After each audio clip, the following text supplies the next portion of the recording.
Hi everyone, welcome back to Connectverse and इस video में हम सॉल्व करेंगे LeetCode question number 2665 counter 2।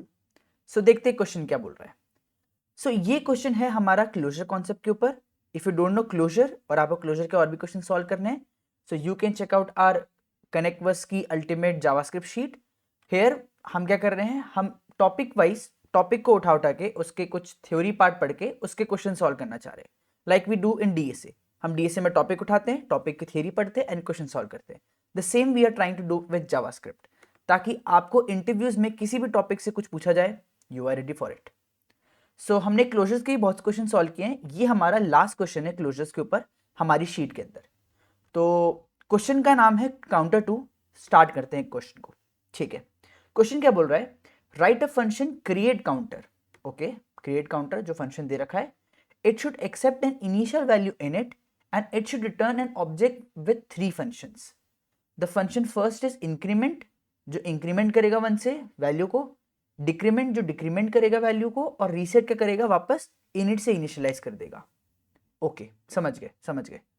ठीक है, तो क्वेश्चन क्या बोल रहा है, return an object with three functions. Okay, तो जो क्वेश्चन बोल रहा है वो करते हैं, रिटर्न करते हैं एक ऑब्जेक्ट। ऑब्जेक्ट का पहला फंक्शन क्या है मेरे पास, इंक्रीमेंट।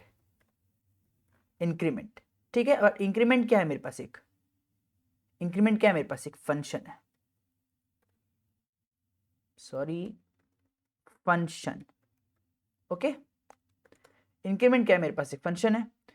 सेम क्या है मेरे पास, एक डिक्रीमेंट फंक्शन भी है और एक रीसेट भी है। तो मैं फटाफट से कॉपी पेस्ट कर लेता हूं और इनके नाम चेंज कर दूंगा। ये हो जाएगा मेरा डिक्रीमेंट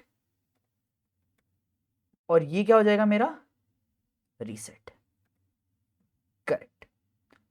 अब देखो मैं क्या बोलूंगा, let answer is equal to init. जब भी ये फंक्शन पहली बार कॉल होगा, मेरा आंसर इनिट से इनिशियलाइज हो जाएगा। ठीक है, अब अगर मैं इंक्रीमेंट बोलूंगा तो मैं बोलूंगा आंसर को कर दो प्लस प्लस और रिटर्न कर दो आंसर।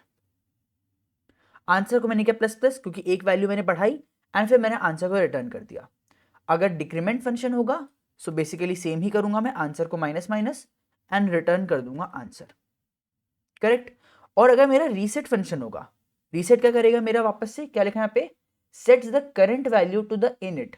ठीक है, and then returns it. Okay, तो मैं क्या बोलूंगा यहाँ पे कि answer is equal to init and return, sorry spelling गलत लिख दी, रिटर्न आंसर। That's it. अब यहाँ पे अच्छा, पहले इसको रन करके देख लेते हैं ताकि क्या ये कोड काम कर रहा है, फिर हम देखेंगे इसके अंदर क्लोजर कैसे इंप्लीमेंट हो रहा है। ओके, ठीक है, कोड चल गया हमारा।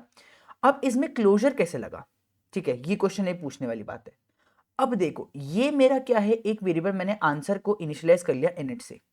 अब जब भी मेरा ये रिटर्न हो रहा है, ठीक है, तो जहां भी ये फंक्शन रिटर्न हो रहा है, कॉल हो रहा है, वहां पे क्या हो रहा है, मेरा आंसर का वैल्यू बढ़ रहा है। तो आंसर का वैल्यू कोई कॉपी नहीं बढ़ रहा है, बट ये एक्चुअल आंसर की वैल्यू बढ़ रही है। इसका मतलब क्या है कि ये जो भी फंक्शंस हैं मेरे पास, वो इस आंसर की वैल्यू को याद रख रहे हैं। ठीक है, मतलब ये आंसर की वैल्यू इन फंक्शंस के साथ, इंक्रीमेंट फंक्शन के साथ, डिक्रीमेंट फंक्शन के साथ और रीसेट फंक्शन के साथ बाइंडेड है।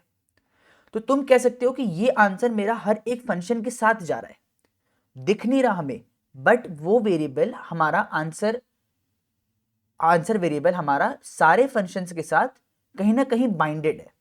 क्योंकि जब मैं उसको इंक्रीमेंट कर रहा हूं तो मेरा सेम ही एक ही वैल्यू आंसर वाला जो ग्लोबल आंसर वेरिएबल है वही चेंज हो रहा है।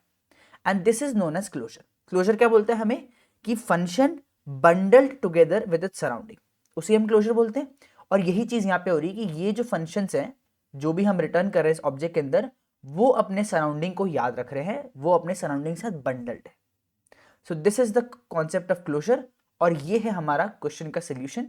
आई am also putting this code to my GitHub, तो मैं उसकी लिंक भी डिस्क्रिप्शन में दे दूंगा, तो अगर आपको चेकआउट करना हो तो देख सकते हैं। So that's it for this video and see you in the next video.